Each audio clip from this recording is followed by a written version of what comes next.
The rules of engagement have become so rigid that governments often straitjacket themselves in the face of unambiguous aggression. I think that peace will require two states, a Palestinian state that recognizes the Jewish state. The Iranian acquisition of nuclear weapons would be infinitely more costly than any scenario you can imagine to stop it. I can tell you one thing, Iran is closer to developing nuclear weapons today than it was a week ago, or a month ago, or a year ago. It's just moving on with its efforts. The right combination is between a free economy and social policy that addresses the needs of society and creates equal opportunity. Those in the international community that refuse to put red lines before Iran don't have a moral right to place a red light before Israel. The purpose of the Jewish state is to secure the Jewish future. That is why Israel must always have the ability to defend itself against any threat. I often hear them accuse Israel of Judaizing Jerusalem. That's like accusing America of Americanizing Washington, or the British of Anglicizing London. You know why we're called Jews? Because we come from Judea.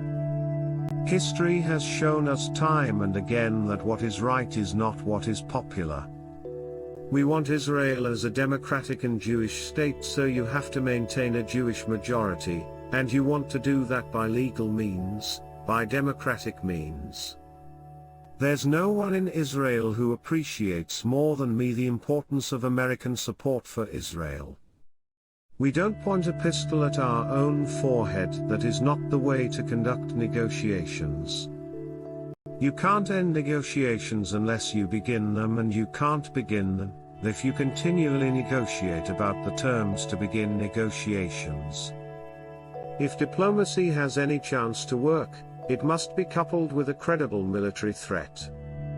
It doesn't matter if justice is on your side, you have to depict your position as just.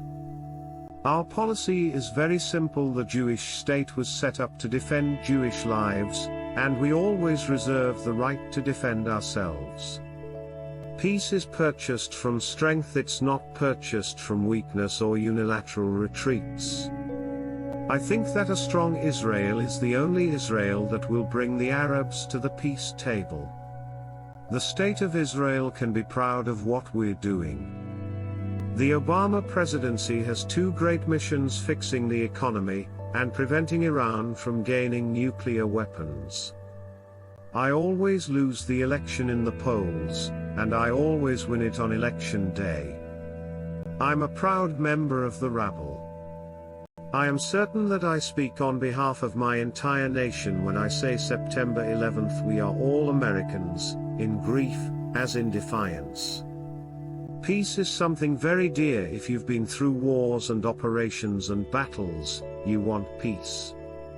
You know, I'm just not going to get into American politics.